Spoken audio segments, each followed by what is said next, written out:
जब मतदान शुरू हुआ तो मुसलमान सुबह से उठकर लाइन में लग गए और सबसे पहले वोट देकर आए।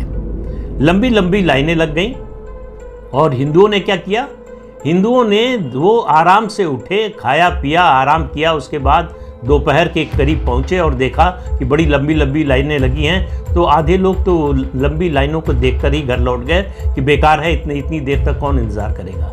हिंदू औरतों की इज्जत लूटी गई, उनकी हत्या की गई, बड़े पैमाने पर कत्लेआम हुआ और जो लोग आराम करने के लिए घर गए थे वो हमेशा के लिए आराम की नींद सुला दिए गए। वो गलती जो कुछ लोगों ने की थी उसकी सज़ा कितने लोगों ने भुगती और कैसे भुगती। बात यह है कि मतदान में हिस्सा न लेने का नतीजा क्या होता है, उसको मैं एक किस्से के साथ, एक फैक्चुअल कहानी के जरिए, घटना के जरिए आपको बताना चाहता हूँ। ये जिक्र जो है 1946 का, 1946 का, बंटवारे के पहले का। सियालकोट का आपने नाम सुना होगा।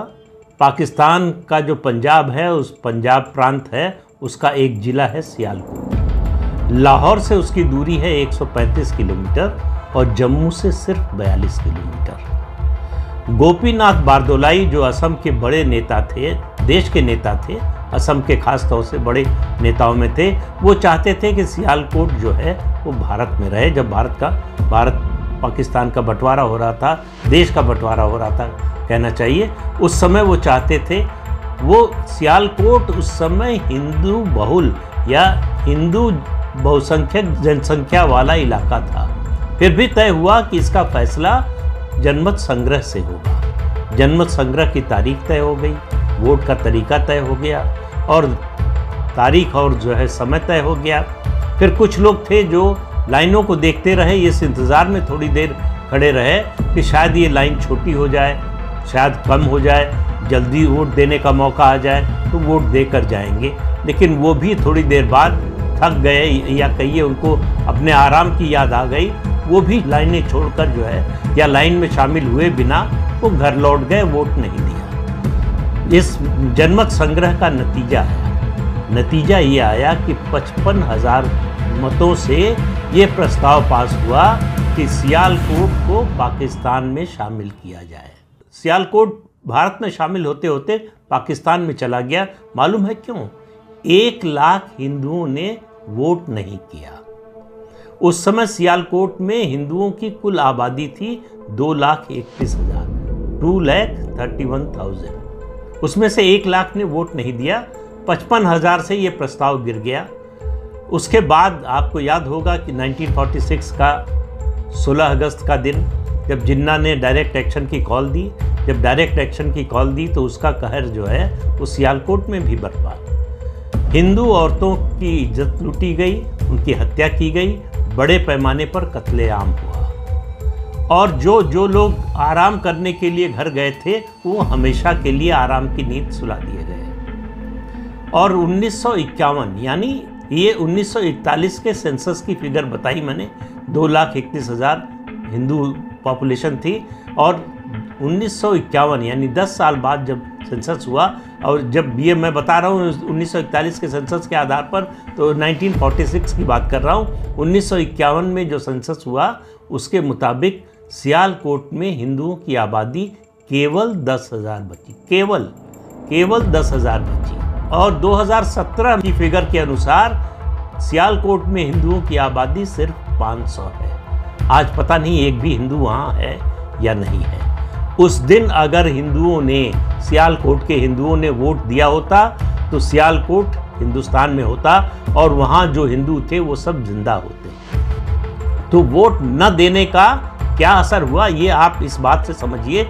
एक वोट न डालने से, ये सोचकर कि हमारे एक वोट न देने से क्या होता है, क्या उसका नतीजा होता है, ये उसका सबसे बड़ा उदाहरण है सियालकोट।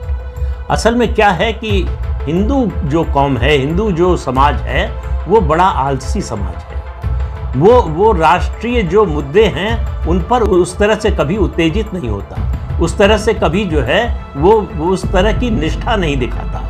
उसको लगता है कि हमारा व्यक्तिगत हित सदे उस काम में हमारी रुचि है। और ख़ास तौर से सबसे अफसोस की बात यह है कि हिंदू समाज का जो पढ़ा लिखा वर्ग है वो और ज़्यादा आलसी है इस मामले में।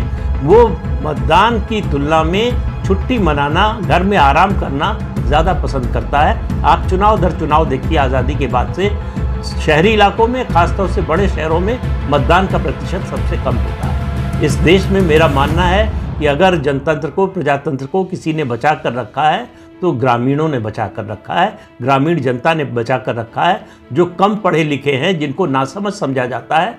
दरअसल इस देश में जनतंत्र के सबसे बड़े रक्षक वही लोग हैं। तो वोट देने जाएंगे नहीं और नरेंद्र मोदी से ये अपेक्षा करेंगे कि वो देश में क्रांति कर दें, सब कुछ बदल दें, लेकिन हमसे वोट देने के लिए ना कहें। हम वोट देने के लिए नहीं निकलेंगे। तो वोट न देने का क्या नतीजा होता है, अगर आपको आज समझ में नहीं आ रहा है तो कम से कम अतीत से, इतिहास से सबक सीखिए। एक वोट न देने से सियालकोट का क्या हुआ, सियालकोट के हिंदुओं का क्या हुआ, इससे अगर आप सबक नहीं ले सकते, इससे अगर आपको ज़मीनी हकीकत समझ में नहीं आती, तो आप अभिशप्त हैं उसी गति को प्राप्त करने के लिए जिस गति को सियालकोट के हिंदू प्राप्त हुए।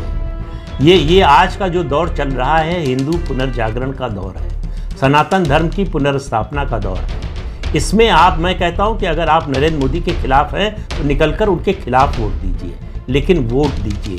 अगर मोदी के पक्ष में हैं तो उनके हाथ अगर मजबूत करना चाहते हैं तो उनके पक्ष में वोट दीजिए।